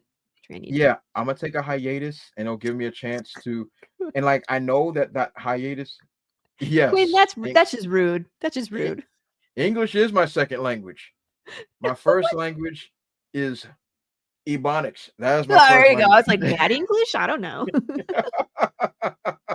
English and bad English. Those are my two languages. American and City Ebonics, which outrageously is now considered a language. That's awesome. Which Heck yeah. I didn't see coming, but that's like now Ebonics is a language and Patois is a language, which is Caribbean broken English. Oh. Is now a language now. Who knew? Yeah, I know. It's no longer broken English. It's now its own thing. So that's kind of neat. We got our own thing. Hooray. But yeah, I'm sorry. Did you just do jazz hands? You were like, hey. Sorry. I'm sorry. Theater. That was really That's funny. theater. Help me. Yeah. Help me. Acting. Oh, Yeah, see, so from the Caribbean too. Yeah. Oh, sweet. Mhm. If you speak Patois, it's a regular language now. Go nuts. And it's so yeah, so I'm gonna take a hiatus from that and get some writing done, and might get some more voice work done. Maybe get some more voice work. Because I still like to do that. But I've put a lot of it to the back burner for obvious reasons. But there's Yeah. a couple of projects coming up that a couple of folks have been talking to me about, and they want me to do monster characters again. So I'm like, okay. I remember we talked about this. We I did have talk about hopes that, to Laurie. do something as well. It's just like I just need the time to freaking write it. Yeah. Lee Newman is Yeah. probably waiting, thinking I'm never going to do this thing because I was like, Lee, you want to write this thing with me? He was like, yeah, I do. And I was like, all right, I'm going to do it this summer. It's That's August. dead. Yeah. Yeah. Quentin So would during like that to hiatus, know once this is which done, island you are from. no, I'm not from the islands. I'm not from the islands. He's from I'm from DC. Washington, D.C. I'm from Washington, D.C. But I have friends that speak Patois. I mean, I speak a little Patois because I grew up around the area and all that stuff like that, so I speak a little bit. But I speak inner city Ebonics. That's the language I speak. So so English is actually hard for me. Like people like, what are you talking about? I'm like, it is hard. Because I got to think, because I got to translate and then say it so that people can understand what I'm saying. So Yeah, that's the hardest part is when you're not fluent and you're translating in your head. You know what I mean? Yeah. And like and people think like, oh, but you're American, you speak English. Not all English is the same. If I go to the UK, I don't know what they're saying. No, sometimes I'm like, Hades, slow down. I can't understand you. Yeah, like sometimes I gotta focus. Sometimes I gotta look at his lips while he's speaking so that I can know what he is saying. So I'm like, and like one time I slipped up and I was speaking to Ebonics. He was like, Dre, come again? Say that again. Say it again. I'm like, oh, right, sorry. Oh, sorry. Let me try that again. But but like I worked hard, so it comes second nature. But like when I'm around my family or whatever, then blah, blah, blah, nonsense. Yeah. But that hiatus is coming 100%. The hiatus. Yeah, and we need that. We need to kind of step away for a little bit. Otherwise you get burnt out and then that's it. You know what I mean? Yeah. The last thing I would want for you is for you to be like, this isn't fun anymore. Yeah. Because that means it's too much. So we do need to start wrapping up. We got about 7 minutes. I wanted to post this link real quick. This is the sorry. The funniest? It is funny. Why is it funny? Because it's how the language is done. It's I can't explain it like I don't speak it fluently, so I can't really show you how. Because like Trinidadians, they have their own. Jamaicans have their own. Yeah. Like everybody has their own broken Patois English hybrid. Like everyone has their own. Like I think I understand the Trinidadians the most. Jamaicans are a close second, except when they talk fast. Then I might as well just sit there and twiddle my thumbs, because then it's like write it down. Like write it down for it. Right. I don't understand you. Please write it down. I don't understand a word you're saying, but yeah. All right, but to wrap up here, everybody, please go visit Dre's website. It's all the way up here. Nope, that's Ninja Bimbos. We already did that one. Find my comic. There we go. Check this place out. Go follow Dre. You guys can go to any one world and find Dre there. That's the cool thing is when you get, some clout, you start showing up in multiple places, which is very cool. When the Indiegogo is available, I'm sure Dre will forward me the link and I'll be able to share it here. Here is the link to sign up for Path of the Pale Rider issue number 4 coming September 18th. We got some cool stuff up some sleeves. So definitely you want to follow. And I hope you guys enjoyed the new art that dropped today. I kind of shared it just about everywhere. I haven't been to the other platforms yet. Also remember that we're going to be building this Roku channel. Come see all the cool stuff we have planned there. There's going to be a ton of stuff for fans and creators alike. You can see some more of the commercials I'm going to be making. We're going to have fun with those. And that's all I got. I'll be here next week with another indie creator, an awesome indie creator, and we will talk comics and all sorts of fun stuff. Thank you for watching. And Dre, anything you want to say before we go? Yeah. First of all, Laurie, thank you for having me on your show. I really do appreciate it. This has been a lot of fun, and it's always fun being on the other side of it. So this is even better for me. And so this has been really good. And for your audience, thank you for showing me so much love and support and stuff and asking questions and things. This has been really fun. This has been really cool. The best way to get in contact with me is on Twitter at TheBrute00. You can also follow me on Facebook at TheBrute00. Make life easy. I'm easy to find. Instagram, TikTok, they're all the same. But Twitter is the handle that I use the most. I'm usually on there doing stuff. I thank you all for your support, and definitely when the Indiegogo is going live, trust me, I will be telling everybody and their grandmama when it is. Tell me and my grandmama so we can put it here. Definitely. Yeah, my grandmama will be so confused, but she'll just have to grin and bear it. There it is. Right? There it is. But yeah, but I really do appreciate you all having me on. This was really absolutely.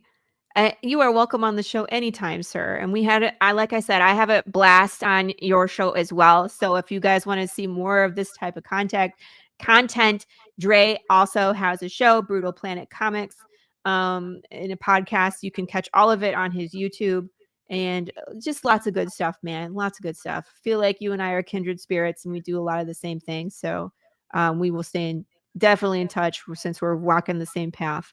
And congratulations on all of your success. And I'm looking forward to watching you succeed on your Indiegogo as well. Oof, as am I. Right. All right, everybody. Love you all. Be awesome to each other. Kiss your babies. And I'll see you all next week.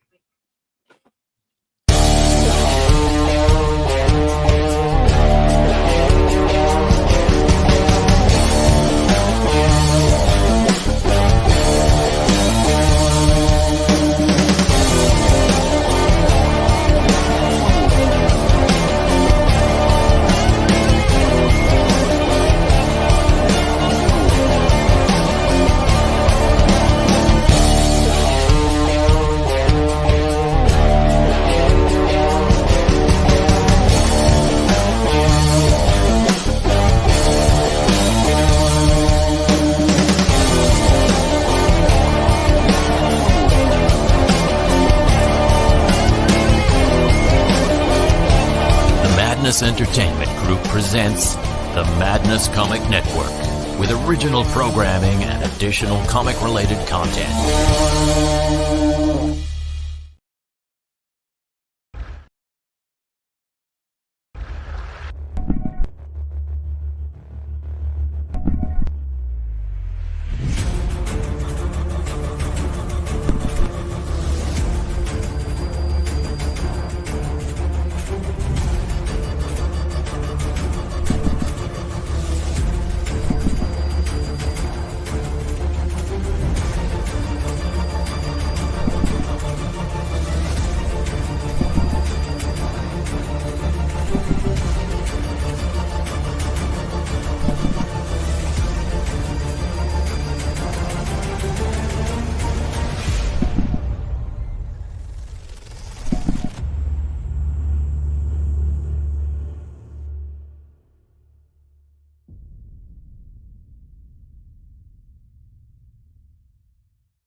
Comic Books for Kids provides comic books to kids in hospitals and cancer centers across the U.S. It's a place where we can all work together to make sure every child has a comic book. 100% of all proceeds go towards the kids. It's about making a difference, and while they're in the hospital, allowing them to fly like a superhero, battle dragons, or rescue teddy bears. We are in every state in the country and now support over 160 hospitals. Every month, we add more.